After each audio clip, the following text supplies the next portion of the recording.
ने फूंक डाले यूक्रेन के 9 शहर। रूस के खूंखार तेवरों को देखकर न सिर्फ पोलैंड की हालत खराब है, बल्कि अब तो एस्टोनिया भी रूसी जेट की कार्रवाई से घबरा गया है। ये पूरी खबर हम आपको डिटेल में दिखाएंगे, लेकिन जरा ये देख लीजिए कि 20 सितंबर का दिन यूक्रेन के 9 शहरों पर कितना भारी पड़ चुका है, जहां रूस ने यूक्रेन के अलग अलग इलाकों पर बेतहाशा हवाई हमले किए हैं। ये हमले ऐसे वक्त पर हो रहे हैं जब यूक्रेनी सेना रूस की तेल रिफाइनरी को अपने ड्रोन हमलों से तबाह करने में जुटी है। 20 सितंबर को रूसी सेना ने तड़के यूक्रेन के अलग अलग इलाकों पर मिसाइल और ड्रोन से हमला किया। यूक्रेनी अधिकारियों के मुताबिक इस हमले में कम से कम 3 लोगों की मौत हो गई और दर्जनों घायल भी हुए।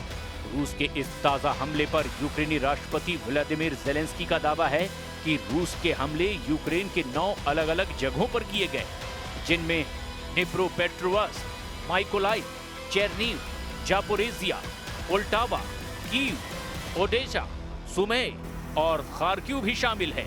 यूक्रेनी राष्ट्रपति ज़ेलेंस्की के मुताबिक ये हमला नागरिक इलाकों में किए गए। दनिप्रो शहर में भी एक बहुमंजिला इमारत पर क्लस्टर बम से हमला किया है, जिससे बहुत ज्यादा नुकसान हुआ है। इसके अलावा कीव के इलाके में बुचा, बोरिस्पिल और ओबुखीव में भी हमले भयंकर हुए हैं, जिसमें कई घरों और गाड़ियों को जबरदस्त नुकसान पहुंचा है। यूक्रेन का दावा है कि पश्चिमी लिविव क्षेत्र में 2 रूसी क्रूज मिसाइलों को मार गिराया गया। यूक्रेन का यहां तक दावा है कि उसने रूस के 552 ड्रोन, 31 मिसाइलों को भी हवा में ही तबाह कर डाला। यूक्रेनी एयरफोर्स के मुताबिक रूस ने कुल 619 मिसाइलें और ड्रोन लॉन्च किए, जिनमें 579 ड्रोन, 8 बैलिस्टिक और 32 क्रूज मिसाइलें भी शामिल थी। यूक्रेन ने इनमें से 552 ड्रोन, 2 बैलिस्टिक और 29 क्रूज मिसाइलों को नष्ट कर दिया। इसके साथ ही यूक्रेनी वायुसेना ने बताया कि इस दौरान पश्चिमी देशों से मिले F-16 लड़ाकू विमानों ने रूसी क्रूज मिसाइलों को रोकने में अहम भूमिका निभाई और ये साबित किया कि पश्चिमी हथियार युद्ध में जबरदस्त असरदार साबित हुए हैं। В Северске, на Александро-Калиновском направлении бои идут в непосредственной близости от Константиновки. Наши подразделения вошли в Плещеевку, рядом с Константиновкой. Продолжается уничтожение противника, заблокированного южнее Климовского водохранилища. सितंबर में रूस का 3 फ्रंट वॉर। रूस यूक्रेन जंग में अभी तक तो रूस ही बाजी मारता नजर आ रहा है। पोलैंड रूस का दूसरा ऐसा टारगेट है जिसे लेकर नेटो हाई अलर्ट पर है। नेटो देश फ्रांस, ब्रिटेन और जर्मनी हर हाल में रूस को तबाह करना चाहते हैं, लेकिन दिक्कत ये है कि रूस की कमजोर नब्ज नेटो को मिल नहीं पा रही है और रूस की सैन्य ताकत पर 3.5 साल से ज्यादा की जंग में कोई असर नहीं पड़ा है। सबसे ज्यादा चैलेंज नेटो देश एस्टोनिया को रूस ने दिया है और उसके इलाके में रूस के MiG-21 विमानों ने घुसपैठ करके नेटो की नींद उड़ा दी है। जरा रूस के 3 फ्रंट वॉर को इस एनिमेशन से भी समझिए। यूक्रेन पर 4000 हवाई हमले, पोलैंड पर 21 ड्रोन से हमले, एस्टोनिया में रूसी जेट की घुसपैठ। रूसी सेना इस वक्त यूक्रेन के साथ साथ नेटो देश पोलैंड और एस्टोनिया को भी टारगेट पर ले चुकी है।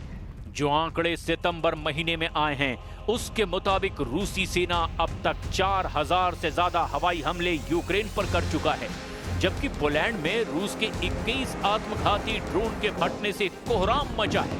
खुद ट्रंप कह चुके हैं कि पोलैंड में रूस के ड्रोनों का घुसना बेहद खतरनाक कदम है। इसके साथ ही रूस का सबसे नया टारगेट नेटो देश एस्टोनिया बन गया है, जिसके एयर स्पेस में रूस के MiG-31 जेट विमानों ने घुस करके अमेरिका तक खलबली मचा दी है। यानी रूस इस वक्त एक साथ 3 मोर्चों पर जंग करने को मचल रहा है और राष्ट्रपति ट्रंप अब पुतिन पर पूरी तरह से भड़क रहे हैं। रूस की इस सैन्य कार्रवाई को रूस के लिए ही बेहद घातक बता रहे हैं। Russian jets entered Estonia's airspace today for 12 minutes.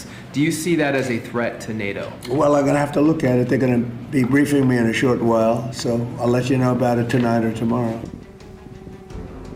Estonia में रूसी लड़ाकू जेटों के हवाई क्षेत्र में घुसपैठ की घटना ने अंतर्राष्ट्रीय तनाव को काफी बढ़ा दिया है।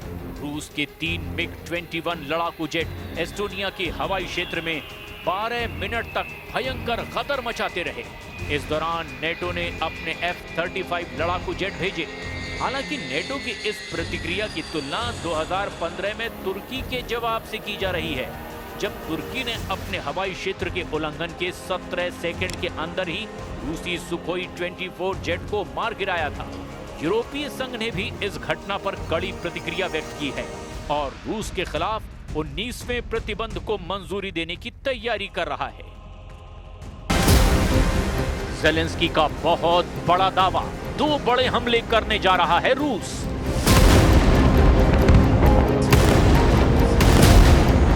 शुरुआत हम करने जा रहे हैं यूक्रेन से, जहां पर रूसी हमलों से भयंकर तांडव मचा हुआ है। दावा किया जा रहा है कि अभी रूस जो हमले कर रहा है वो तो सिर्फ ट्रेलर हैं, पिक्चर आना अभी बाकी है।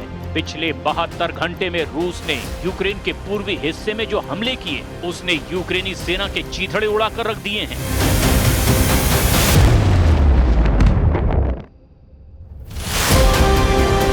रूस की सरकारी समाचार एजेंसी TASS ने रक्षा मंत्रालय के हवाले से बताया कि पिछले दिनों अग्रिम मोर्चे पर लड़ाई के दौरान यूक्रेनी सेना के 1,500 से ज्यादा सैनिक मारे गए। हालांकि यूक्रेन ने इस दावे की पुष्टि नहीं की है। यूक्रेनी सशस्त्र बलों के जनरल स्टाफ ने इतना जरूर माना कि पिछले दिनों रूस ने अनुमानित 1020 सैनिकों के साथ साथ 360 मानव रहित हवाई वाहनों और 36 तोपखानों प्रणालियों को भी खो दिया है। कुछ रिपोर्ट में दावा किया गया कि रूस ने यूक्रेन के कीव और पोल्टावा शहरों पर ड्रोन हमले किए हैं। इन हमलों में कई लोग घायल हुए हैं और एक गैस स्टेशन को भी काफी नुकसान हुआ है।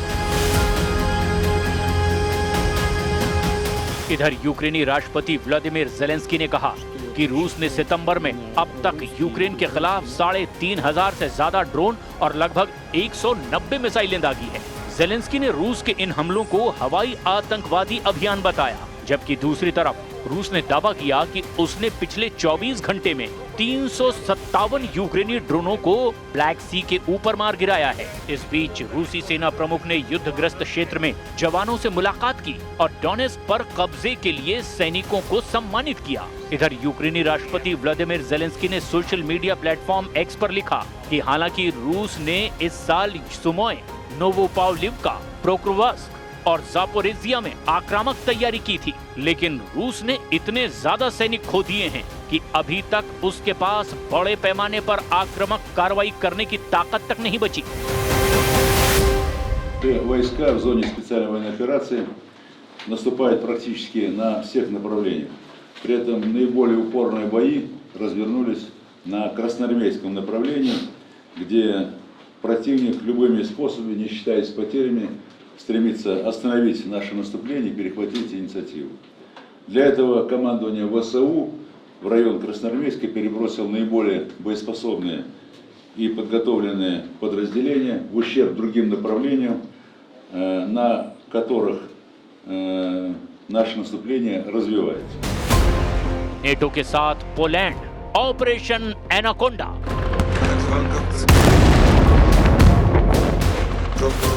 इधर कुछ खबरों में दावा किया गया कि पोलैंड ने यूक्रेन पर हो रहे रूस के भयानक हमलों को देखते हुए एक बड़ा सैन्य मिशन शुरू किया है, जिसे एनाकोंडा डिफेंडर 25 नाम दिया गया है। जानकारी के मुताबिक एनाकोंडा डिफेंडर 25 नाम के इस अभ्यास को इस साल की शुरुआत में रूस और बेलारूस के संयुक्त सैन्य अभ्यासों की सीधी प्रतिक्रिया के रूप में देखा जा रहा है।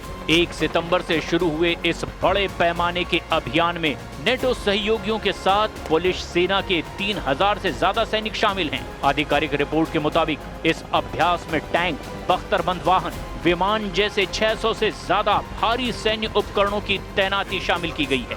विश्लेषकों का मानना है कि यह अभ्यास एक शक्ति प्रदर्शन है और यह सब रूस को दिखाया जा रहा है। रूसी सरकारी मीडिया ने पहले ही इस कदम की आलोचना करते हुए इसे उकसावे वाला कदम बताया है।